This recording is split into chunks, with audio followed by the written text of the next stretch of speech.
wal akhiru bila intiha, jami'u sifatil ulia wal izzati wal kibriya, wassalatu wassalamu ala imami ahli safai wal wafa, qutbil anbiya wal awliya, sayyidina wa maulana Muhammadin khairid dawa likulli saqamin wada, rahmatan wa shifa fi sirri wal jila, wa ala alihi wa sahbihi ma damatil ard was sama ma ba'du. Ayuhas sadatu sadatina al-a'izza al-fudala, saya mengucapkan syukur terima kasih kepada Allah Subhanahu wa taala yang masih mendapat panggilan dengan pelantara haflah Maulid Nabi sallallahu alaihi wasallam, satu kehormatan untuk umatnya mau menghadiri bita'zim kepada Nabi besar Sayyidina Muhammad sallallahu alaihi wasallam.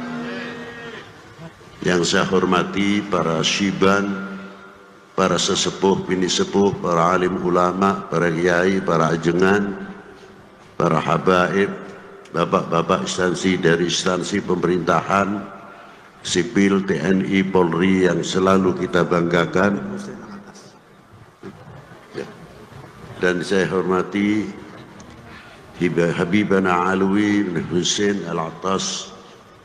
Maaf apabila saya tidak bisa menyebutkan satu persatu, bukan berarti kita menghormati takdim kita.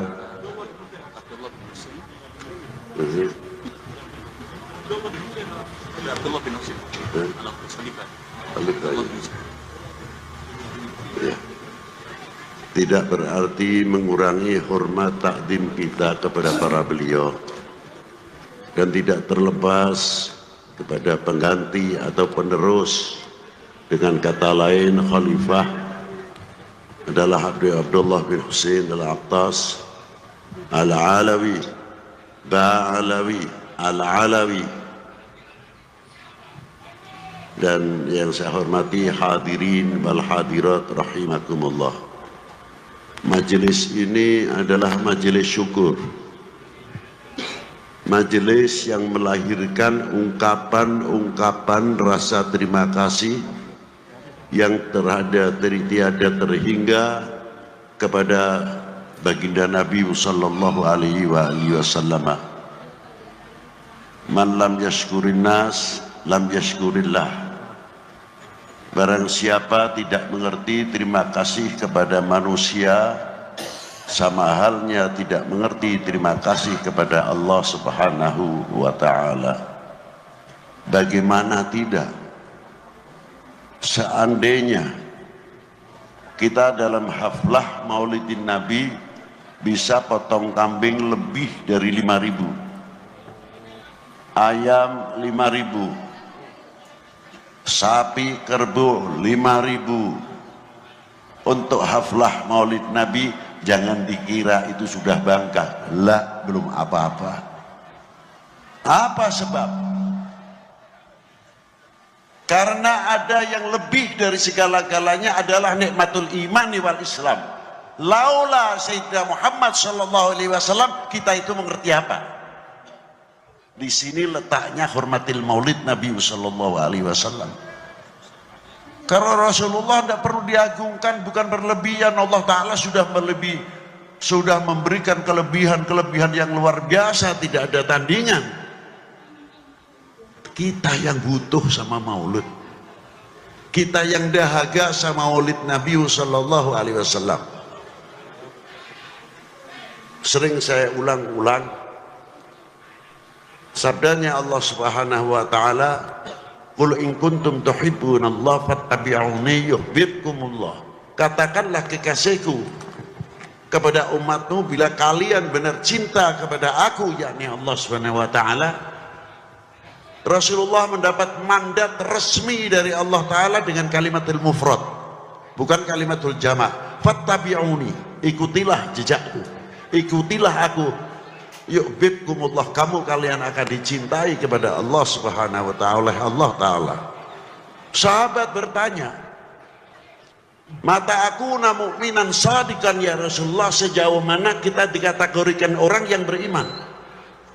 Dijawab oleh Rasulullah, idza ahbabtallah, selagi kamu punya nuktah yang mencintai kepada Allah Subhanahu wa ta'ala.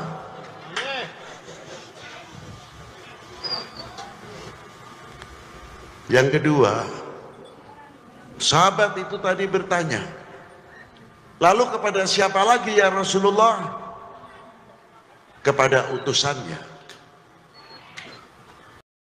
Selanjutnya ya Rasulullah, mengikuti torekohnya, sunnahnya. Aneh, kalimat torekoh, sunnah dibelakangkan, yang awal mahabbahnya dahulu. Apa sebab?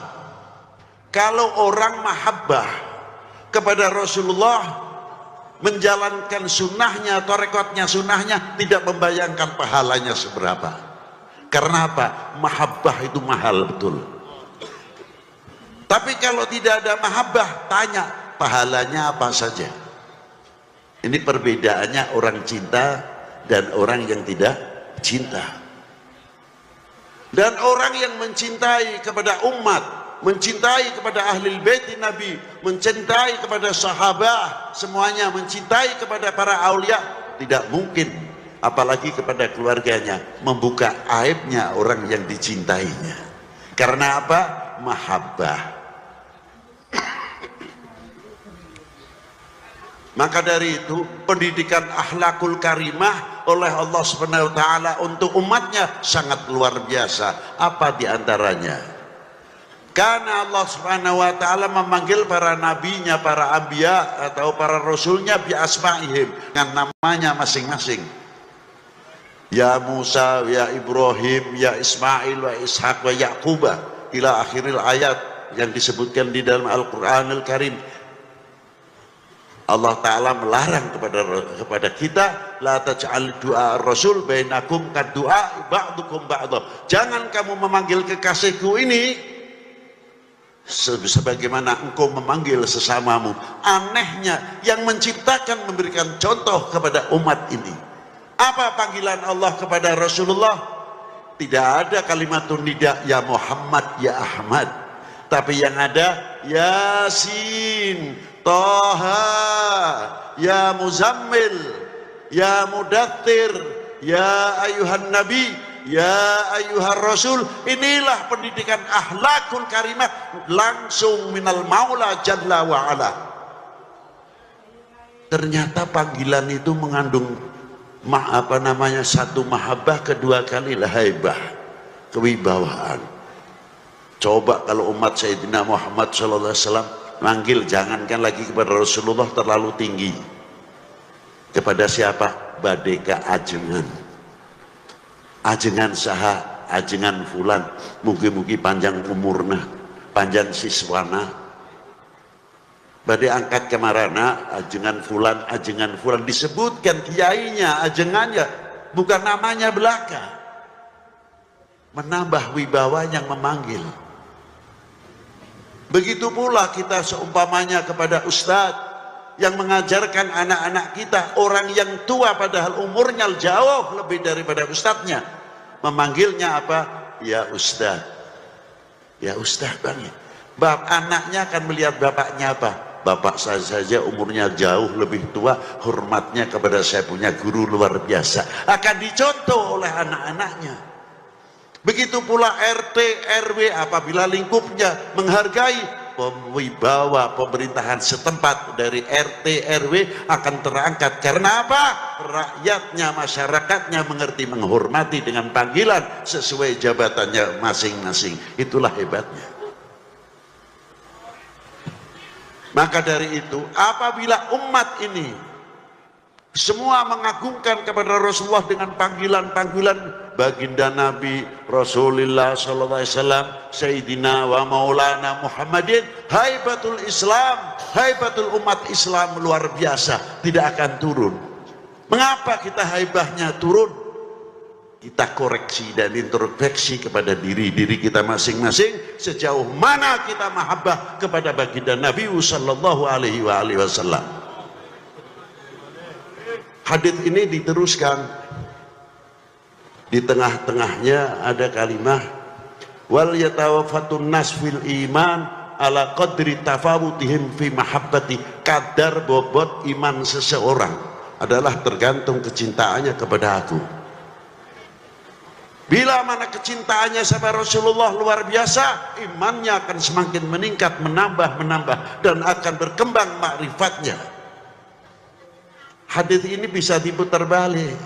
Oleh siapa? Oleh oknum manusia yang akan menghancurkan umat Islam khususnya dan umat beragama pada umumnya. Apa diantaranya ditafsirkan? Oh, kalau begitu, kalau menghancurkan umat Islam, kalau menghancurkan umat beragama, jauhkan kepercayaannya masyarakat, kepercayaannya umat ini kepada nabinya, kepada ulamanya, kepada habaibnya, kepada tokoh-tokoh dunia Islam, supaya jauh. Apabila ini sudah terjadi, maka umat Islam akan mudah dihancurkan. Yang kedua, ditafsirkan bagaimana caranya untuk menghancurkan pemerintah. Bagaimana cara menghancurkan tidak percaya kepada TNI Polri-nya? Orbit terus. Kesalahan yang kecil diorbitkan supaya kepercayaan masyarakat ini jauh. Diangkat yang oknum-oknumnya supaya apa? Kita semakin jauh kepercayaannya kepada TNI Polri-nya dan pemerintah. Apabila masyarakat ini sudah kena hoax, karena di Indonesia ada dua ketahanan yang kuat. Yang pertama, pertahanan yang kuat adalah TNI Polri, ekonomi, pertanian, pendidikan. Itu diantara pertahanan nasional. Yang kedua, pertahanan semesta adalah rakyat. Bagaimana cara menghancurkan? Bikin hoax. Bagaimana cara menghancurkan? Bikin hoax. Buka aib-aib, kesalahan-kesalahan kalau tahu ada. Sekecil apapun, biar habaib dengan habaib tarung. Habaib tidak percaya dengan warga Nahdlatul Ulama atau Nahdlatul Ulamanya. Biar Nahdlatul Ulama tidak suka kepada Ahlul Bait. Antar kiai dengan kiai, 8 tahun yang lalu sudah pernah saya ingatkan.